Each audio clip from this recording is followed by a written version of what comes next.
உரிமை. நீங்க யாருக்கு வேணாலும் வாக்களிக்கலாம், அது உங்களோட உரிமை. ஆனா வாக்களிக்க வாங்க, கட்டாயம் வாக்களிக்க வாங்க. போய் உங்களோட வாக்களிப்பு நிலையங்களுக்கு உங்களுக்கு உங்களோட வாக்குகளை உரிமையில கொடுங்க. ஆட்சி செய்த காலப்பகுதியில் அந்த அளவுக்கு அபிவிருத்தி செய்தவர்களான்னு பார்த்தா செய்திருக்கிறாங்க. ஆனால் அது அல்டிமேட்டான கோலை அவங்க அடைய இல்லை. அரசாங்கம் என்னவா இருந்தாலும் அந்த மக்கள் தேர்வு செய்து அனுப்புகிற உள்ளூராட்சி அதிகார சபை பிரதிநிதிகள் தான் அந்த உள்ளூராட்சி அவங்களோட ஏரியாவை அவை சரியான ஒரு அபிவிருத்தி கொண்டு வரணும்.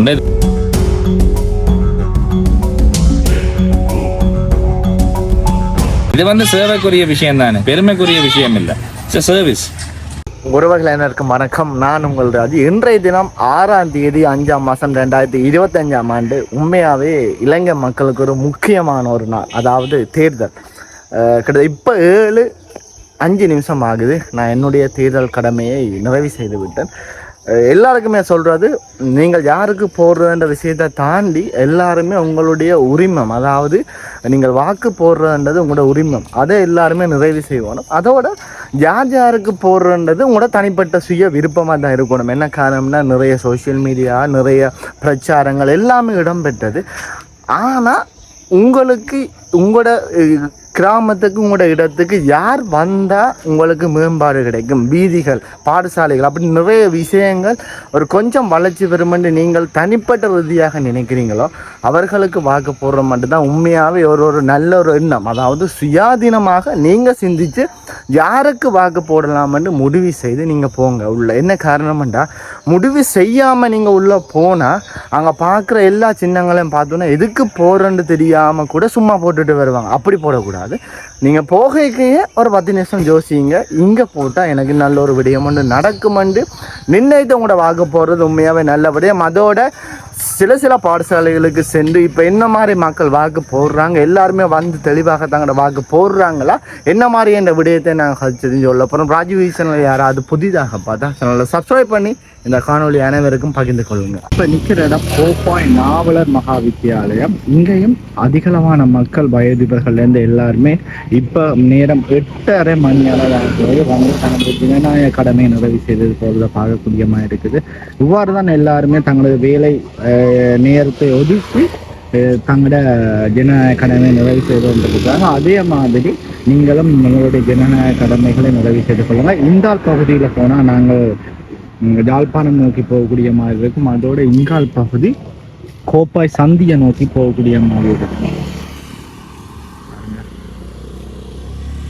ஆட்டோலையும் வந்து இப்போ எல்லாரும் ஜனநாயக கடமை நிறைவு செய்ய வராங்க. அங்கால் பகுதிகளிலையும் மக்கள் அனைவரும் வந்து தொடர்ந்து அந்த ஜனநாயக கடமை நிறைவு செய்யறதுக்கு வாரத பார்க்கக்கூடியமாக இருக்குது.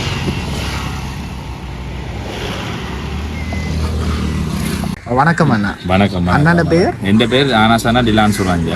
இது எந்த இடம் அண்ணா? இது குருநகர் J70-71 ஏரியா. குருநகர் 23ஆம் வட்டாரம் என்று சொல்றது யாழ் மாநகர சபை தேர்தல் தொகுதி 23ஆம் வட்டாரம். இப்போ நாங்கள் நிற்கிறது J71 கிராம சேவை 71 இடத்துல இருக்கிற போலிங் பூத்துக்கு தான் நிற்கிறோம். நீங்கள் ஒரு வேட்பாளராக இருக்கிறீங்களா ஏதாவது கட்சி சார்பாக? எந்த கட்சின்னு தெரிஞ்சு கொள்ளலாமா? ஈழமக்கள் ஜனநாயக கட்சி, டக்ளஸ் தேவானந்தா அவர்களுடைய ஈழமக்கள் ஜனநாயக கட்சியில் நான் இந்த 23ஆம் வட்டாரத்தில் வேட்பாளராக நிற்கிறேன். மற்றது இன்னொரு விடயம்னா, இவ்வளவு காலத்தில் நீங்கள் நிறைய உள்ளூராட்சி தேர்தல், நிறைய தேர்தல் பார்த்துருப்பீங்க தானே. அந்த உள்ளூராட்சி தேர்தல் நிறைய நடந்தாலும் இப்போ இந்த அரசாங்கத்துக்கு இந்த உள்ளூராட்சி தேர்தல்ன்றது புதிது. இப்ப இருக்கிற அரசாங்கத்துக்கு அப்ப இப்ப இருக்கிற அரசாங்கம் மற்றது முதல் உலகாலம் இந்த உள்ளூராட்சி தேர்தல் வித்தியாசம் ஏதாவது உங்களுக்கு தெரியுமா? நீ ஏதாவது மக்களோட மேம்பாடு சம்பந்தமா உங்களோட கருத்து? அதாவது உள்ளூராட்சி அதிகாரம்ன்றது அரசாங்கத்திட கையில இருந்தாலும் அது அந்தந்த உள்ளூராட்சி அதிகார சபையில வார யாழ் மாநகர சபையில பொறுப்பு அல்லது ஏனைய உள்ளூராட்சி அதிகார சபைகளோட பொறுப்பு. அப்ப அரசாங்கம் என்னவா இருந்தாலும் அந்த மக்கள் தேர்வு செய்து அனுப்புற உள்ளூராட்சி அதிகார சபை பிரதிநிதிகள் தான் அந்த உள்ளூராட்சி அவங்களோட ஏரியாவை அவை சரியான ஒரு அபிவிருத்தி கொண்டு வரணும் என்று எதிர்பார்க்கிறேன்.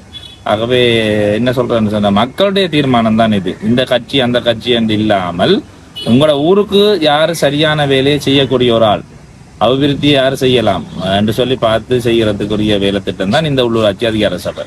அதனால உங்களோட செயற்பாடுகள் மக்கள்கிட்ட ஆனதான் இது.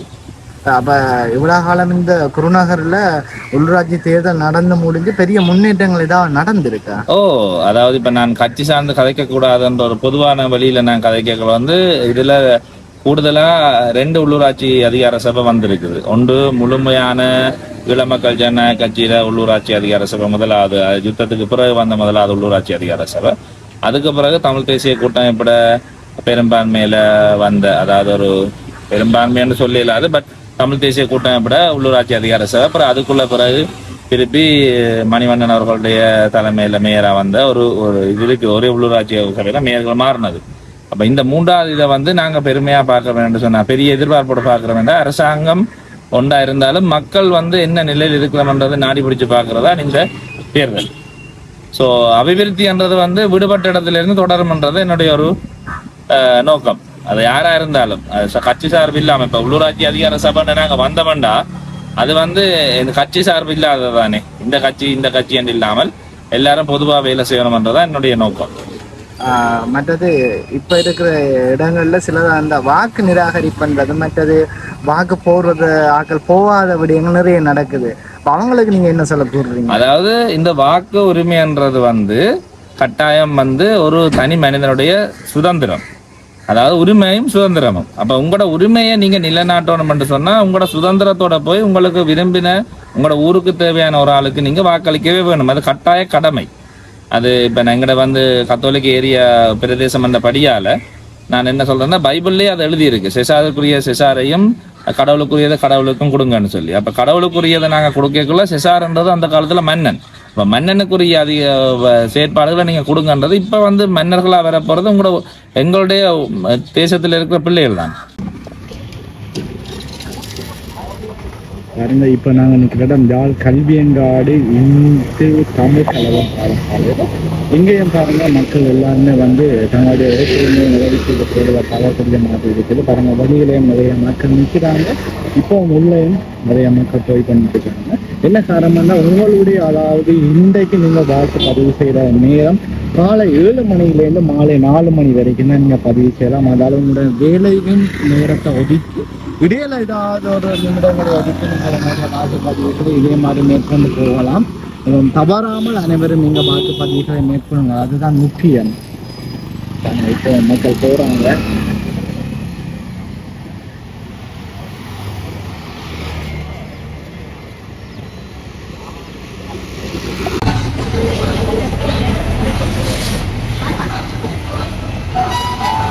மற்றதுன்னா இந்த உள்ளூராட்சி தேர்தலில் ஒரு ஆள் வந்தா அதன் முக்கிய நோக்கங்கள் என்ன? அதாவது முக்கியமான நோக்கம் என்னன்னு சொன்னால் அபிவிருத்தின்றது வந்து நாங்கள் செய்ய முடியாத சொல்ல இல்லாது. முக்கியமான அபிவிருத்தி வந்து இந்த உள்ளூராட்சி அதிகார சபைக்கு உட்பட்ட வீதிகளை வந்து புனரமைக்கிறது. அதை விட முதல்ல முக்கியமானது என்னென்னு சொன்னால் இந்த கழிவகற்றல் பொறிமுறை. ஏன்னா எங்கட ஏரியா குருநகர் என்ற இந்த ஏரியா வந்து மக்கள் செறிவு கூடின பிரதேசம். மக்கள் செறிவு கூடின பிரதேசம் என்றைக்குள்ள கழிவுகளும் கூடத்தான் வரும். சாதாரண இடத்த ஒப்படைக்கில் வந்து எங்கடையில் வந்து கூடத்தான் வரும். அப்போ கழிவகற்றலை நாங்கள் சரியாக செய்யணும்.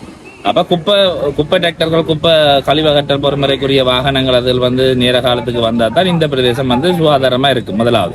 2வது வடிகான்கள் நீட்டாக கிளீனாக, அதாவது தூய்மையாக துப்புரவாக பாதுகாக்கப்பட்டால் தான் தொற்றும் நோய்கள் நிறைய இருக்குது. தொற்று நோய்கள் பரவாமல் இந்த ஆனைக்கால் வியாதி, மலேரியா, டெங்கு போன்ற வியாதிகள் உடம்பு பெருக்கத்தால் வராமல் இருக்கிறதுக்கு இந்த வடிகான்களோட சுகாதாரம் முக்கியம். 3வது வந்து இந்த தெருவிளக்குகள் சரியாக ஒளிரணும் என்று சொன்னால் இரவு பயன்பாடு. மக்கள் சரிவு கூடின பிரதேசம் தானே, வாகன போக்குவரத்துகள் கூட இப்போ மின் விளக்குகள் சரியாக இது செய்யணும் என்றால் எல்லாரும் மோட்டர் சைக்கிள் வச்சிருக்க தன்மை இருந்தாலும் பின்னேரங்களில் கூட சைக்கிளில் தான் தெரியுறீங்க. அப்போ அந்த விஷயங்களை நாங்கள் கவனிக்கணும். அடுத்தது வந்து பொதுவாக நான் என்ன சொல்ல வரேன்னா, நீங்கள் எங்கே இருந்தாலும் நீங்கள் உங்களுடைய உரிமை வாக்களிக்கிறது வந்து ஒரு தனி மனிதனுடைய உரிமை. அந்த உரிமை நீங்கள் யாருக்கு வேணாலும் வாக்களிக்கலாம், அது உங்களோட உரிமை. ஆனால் வாக்களிக்க வாங்க, கட்டாயம் வாக்களிக்க வாங்க. போய் உங்களோட வாக்களிப்பு நிலையங்களுக்கு உங்களோட வாக்குகளை உரிமையில கொடுங்க. உங்களோட உரிமையில நிலைநாட்டைக்குள்ளதான் எந்த உள்ளூராட்சி அதிகார சபை வந்தாலும் அரசாங்கத்தோட கதைச்சு அதுக்குரிய செயற்பாடுகளை செய்யக்கூடியன்னா எங்களுக்கு வாக்குரிமை இவ்வளவு இருக்குன்னு சொல்லி காட்டலாம். எந்த அரசாங்கம் வந்தாலும் அது பிரச்சனை இல்லை. யார் அமைக்கிறோம்ன்றது உள்ளூராட்சி அதிகாரத்தை கைப்பற்றது பொதுவானதாக இருந்தாலும் உங்களோட உரிமையை நீங்கள் நிலைநாட்டுறதுக்கு கட்டாயம் பின்னர் 4 மணிக்குள்ள போய் உங்களோட வாக்கு செலுத்தி அந்த இந்த செயற்பாடை முழுமைப்படுத்துங்க. நன்றி. பாருங்க நாங்கள் இப்போ நிற்கிற இடம் குருநகர் பகுதி. இந்த குருநகர் பகுதியிலையும் பாருங்க இந்த வயது போன நேரங்கள்லையும் எப்படியாவது தங்களுடைய ஓட்டுரிமையை செய்யணும்னு காரணத்துக்காக வந்து ஓட் போட்டுட்டு போகிறத பார்க்கக்கூடிய மாதிரி இருக்கும். இதே மாதிரி அதை தான் சொல்லுது, நீங்கள் எப்போவுமே உங்களுடைய வாக்குரிமையை வீணடிக்காதீர்கள். ஏனென்றா அது உண்மையாகவே அது ஒரு நல்ல ஒரு கெட்ட பழக்கம்னு தான் சொல்லுவேன். அந்த வாக்குரிமையை வீணடிக்காமல், அதாவது இந்த வயது போன நேரங்களில் அவங்க வந்து வாக்கு போடுற மாதிரி உங்களுடைய ஓட்டு உரிமையை வீணடிக்காமல் இன்று காலை 7 மணியிலேருந்து மாலை 4 மணி வரைக்கும் நீங்கள் வாக்கு போடலாம். அப்போ கண்டிப்பாக நீங்கள் வந்து உங்களுடைய வாக்குகளை போடுறது உண்மையாகவே ஒரு நல்ல விடயம். வணக்கம் அண்ணா. வணக்கம். அண்ணனோட பேர் என்ன அன்சிலிம் பெயின். இன்று ஒரு உள்ளூராட்சி தேர்தல் நடைபெற்று கொண்டிருக்கட்டான இந்த உள்ளூராட்சி தேர்தல் அப்படின்னா மக்களுக்கு என்னென்ற விஷயத்தை சொல்லுங்க. இப்போ என்னன்னு சொன்னால் ஒரு கட்சிகள் சொல்கிற மாதிரி இல்லை, எல்லா கட்சியும் இதை நாங்கள் ஒரு ஆட்சி அதிகாரத்தை பிடிக்க போகிறோம், பெரிய ஒரு மாற்றத்தை செய்ய போகிறோம் அப்படின்னு ஒரு பிரம்மாண்டமான ஒரு பிம்பத்தை கொடுக்குறாங்களே ஒழிய, ஆனால் இதில் அடிப்படையான விஷயம் பார்த்தீங்கன்னு சொன்னால் உண்மையிலேயே கழிவு முகாமைத்துவம் தான். என்ன நீங்கள் மாநகராட்சின்னு சொன்னால் கூட பார்த்துருப்பீங்கன்னா மாநகராட்சி வண்டியில் தான் பார்த்துருப்பீங்க, இல்லாட்டி குப்பை எடுக்கிற இதை தான் நீங்கள் அடிக்கடி பார்ப்பீங்க. உண்மையிலேயே அதுதான் விஷயம். இந்த தூய்மையாக எங்கள் கிராமங்களையும் நகரங்களையும் வச்சிருக்கிறது தான் இதில் முதலாவது முக்கியம். அப்போ என்ன சொன்னால் கழிவு திண்ம கழிவு முகாமைத்துவம், அதுக்கு தான் இந்த வண்டிகள் எல்லாம் பாரு 4 ஆந்தம் டெய்லி அதை எடுத்து ஆகணும். அடுத்தது வடிகால் பிரச்சனை, அது நீர் கழிவு முகாமைத்துவத்துக்குள்ள வருது. இப்போ வடிகான்கள் கட்டாயம் இருக்கணும். இப்போ கிராமங்கள்னா அது வேறு விஷயம், அது வீட்டுக்குள்ளேயே போயிடும். ஆனால் இப்படியான நகர்ப்புறங்கள்னு சொன்னால் அது எப்படியோ ரோட்டுக்கு வந்து பிரயோசனம் இல்லை, ரோட்டில். அப்போ அது ஒரு முறைப்படுத்தப்பட்டு அது இன்னொரு இடத்துக்கு போய் சேர வேணும். இது 2வது விஷயம். அதை தாண்டி அடுத்த சுகாதார பிரச்சனை. இந்த இதுகளால் வரக்கூடிய சுகாதார பிரச்சனைகள் உங்களுக்கு தெரியும். இந்த கிராமங்களுக்கு இருக்கிற ஹாஸ்பிட்டல்கள், அடுத்த ஒவ்வொரு வீடுகளுக்கும் நர்ஸ்மார் வருவினம், குடும்ப நல மருத்துவர்கள் வருவினம், இப்படியான இதுகள் எல்லாம் அதுக்குள்ள தான் பெற போகுது. அப்போ இதில் மெயினாகவே இந்த தூய்மையும் அது சார்ந்த வரக்கூடிய நோய்களை பற்றின இதுகளைத்தான் அதுக்குள்ள கண்ட்ரோல் பண்ண போகிறோம். அதை விட சிறுவர்களுக்கான பூங்காக்கள் அமைக்கிறது, அதை பராமரிக்கிறது. வருமானம் சொன்னால் உங்களுக்கு தெரியும், சரி இதுக்கு இங்கே பார்த்தீங்கன்னா ஒரு பூங்கா இருக்குது. இப்போ அடுத்த மைதானங்கள் இருக்குது. இப்போ மைதானம் எல்லாம் எம்எம்சிக்குள்ள வருகிறது. அப்போ இதுகளை ஒரு முறைப்படுத்துறது தான் இந்த பிரதேச சபைகளில் சரி மாநகர சபைகளோ சரி செய்யக்கூடிய அடிப்படையான விஷயங்கள். இப்போ இதுகளால் செய்கிறது என்னன்னு சொன்னால் மக்கள்கிட்ட அன்றாட தேவைகளை பூர்த்தி செய்யுது. இது அடிப்படையான மக்கள்கிட்ட அன்றாட தேவைகளையும் பிள்ளைகளை மகிழ்ச்சிகரமாக வச்சிருக்கு. இப்போ வேலைக்கு போயிட்டு வந்து அவங்களுக்கு ஒரு ஓய்வு நேரத்துக்கு பிள்ளைகளுக்கு ஒரு சின்ன இடம் வேணும், ஒரு லொக்கேஷன் வேணும்.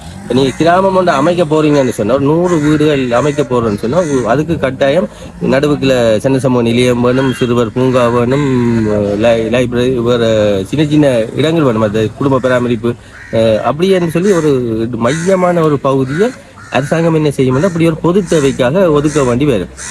வேணும்னு சொன்னால் அந்த ஒரு 100 வீடு வரைக்கும் அது ஒரு கிராமம். அப்போ இந்த இதுகளை முறைப்படுத்துறதும் வழிப்படுத்துறதும் தான் இதில் அடிப்படையான விஷயம். இப்போ இதில் இப்போ நீங்கள் நிறைய பேர்த்த பிரச்சாரத்தை பார்த்தீங்கன்னா ஏதோ ஒரு பெரிய பிம்பத்தை கட்டி நாங்கள் ஆண்ட பெற ஆள போகிறோம் அப்படின்ட்டு சொல்கிறது எல்லாமே மிகைப்படுத்தலைன்னு தான் நான் சொல்லக்கூடியதாக இருக்கேன். மற்றது இந்த உலகாலம் இருந்த உள்ளூராட்சி சபையின் முன்னேற்றத்தை விட இனி வார ஏதாவது இந்த NDP அரசாங்கத்தின் வேறு கட்சிகள் இந்த முன்னேற்ற நடவடிக்கைகள் எப்படி இருக்குமென்னு நினைக்கிறீங்க? இப்போ என்னன்னு சொன்னால் தம்பி, இந்த பிரச்சனைகளுக்கு பிறகு நடந்த அபிவிருத்திகளை பார்த்தோம்னு சொன்னால் சபைகள் நிறைய கட்சிகள் கைப்பற்றி இருக்குது. ஆனால் அவங்க அந்த கைப்பற்றின காலப்பகுதி, அவங்க ஆட்சி செய்த காலப்பகுதியில் அந்த அளவுக்கு அபிவிருத்தி செய்தவர்களான்னு பார்த்தா செய்திருக்கிறாங்க. ஆனால் அது அல்டிமேட்டான கோலை அவங்க அடைய இல்லை. இப்போ எல்லாத்தையுமே என்ன செய்யறதுன்ற டெண்டருக்கு கைவிட்டுறது. இப்போ அதை தாங்க பராமரிக்க டெண்டருக்கு கிட்ட ஒரு காசை வாங்கி வச்சுட்டான்னு அதுக்கு பிறகு அவன் பராமரிச்சான்னு என்னன்னு சொன்னாலும் அதை கைவிட்டுறது. அப்போ டெண்டருக்கு எடுத்தவன் என்ன செய்வான்? அது அபிவிருத்தியான இதுக்கு தன் காசை போடுவானா? போட மாட்டான். அவன் எவ்வளவுக்கு லாபத்தை அதில் பெற முடியுமோ அதை தான் செய்வானே ஒட்டிய அதை அபிவிருத்தி செய்ய மாட்டான். இப்போ சின்ன கடையை எடுத்தோம்னு சொன்னால் டெண்டருக்கு கால் பண்ணினோம், அவன் அதில் லாபத்தை சம்பாதிப்பானா? அதில் இருக்கிற உடைஞ்ச கட்டுமானங்களை புனரமைக்கு காசு ஒதுக்குவானா? ஒதுக்கவே மாட்டான். அப்போ அந்த ஒதுக்க வேண்டி யாரு? மாநகர சபை தான் ஒதுக்குவாங்க. ஆனால் இப்போ இதில் பார்த்தீங்கன்னு சொன்னால் பிரதேச செயலகங்களுக்குள்ளால ஒரு அபிவிருத்தி காசுகள் வரும், கம்பெனி இல்லையா சப்ரவங்க அப்படின்னு சொல்லி நிறைய காசுகள் வரும். ஆனால் அந்த இதை நாங்கள் கிராம அபிவிருத்திக்கு பயன்படுத்தாமல் என்ன செய்கிறோம்? இந்த காணை போடுறதுக்கு பயன்படுத்துவோம். ஏன்னு சொன்னால் வடிகால் பிரச்சனையாக இருக்குது. ரோட்டை போடுறதுக்கு பயன்படுத்துகிறோம். அடுத்த இந்த என்ன மயானங்களை புனரமைக்கிறதுக்கு பயன்படுத்துகிறோம். அடுத்த சந்தைகளை புனரமைக்க. அப்போ இதில் என்னன்னு சொன்னால் மாநகர சபை இல்லாட்டிக்கு பிரதேச சபைகள் செய்ய வேண்டிய வேலைகளை பெரும்பகுதியை பிரதேச செயலகங்களுக்கு வர நிதியத்தை பயன்படுத்துகிறோம். ஆனால் பிரதேச செயலகங்களுக்குள்ள பார்த்தீங்கன்னு சொன்னால் அதுக்கு ஒரு சேவை இருக்குது. இந்த கிராமங்களுக்குள்ள ஒரு கிராம செயலகம் அமைக்கிறதுன்னு சொல்லி ஒரு பகுதி இருக்கு. அப்ப அதுக்குரிய தேவைப்பாடுகளை நாங்க நிவர்த்தி செய்யாம இந்த பிரதேச சபைக்கும் பிரதேச மாநகர சபைக்குமானதை கட்டமைக்கிறோம். இப்ப இதுல என்ன உங்களுக்கு தெரியுதுன்னு சொன்னா அதை கைப்பற்றின கட்சிகளும் சரி, இதுவரைக்கும் அந்த ஆட்சி செய்த பகுதிகளும் சரி அதை முழுமையாக செய்ய இல்லை. இப்போ அதால நாங்கள் வேற ஒன்றில் இருந்து அதை நிவர்த்தி செய்ய வேண்டி இருக்கு. அதை இனி வர்ற காலங்களில் இப்போ கொஞ்சம் மக்கள் விழிப்படைஞ்சிருக்காங்க. அது இப்போ இந்த பிரச்சாரங்களால சரி, எதிர் பிரச்சாரங்களால தான் அது கூட வழியாக தெரியுது சனத்துக்கு. அப்போ என்னென்ன தேவை, இப்போ டிசிசி மீட்டிங்கில் என்ன நடக்குதுன்னு தெரியுது, பிரதேச செயலகங்கள் அதே மாதிரி பிரதேச சபைகள்லையும் மாநகர சபையிலையும் என்ன நடக்குதுன்னு சொல்லி சனத்துக்கு இப்போ தெளிவாக தெரிஞ்சு கொண்டிருக்கு. அப்போ இனி வர ஆட்சி அமைக்கிறவங்களோ இதை கைப்பற்றவங்களோ அந்த நடவடிக்கைகளை செய்ய வேணுமென்றது மக்களிட கோரிக்கையாக இருக்கும்.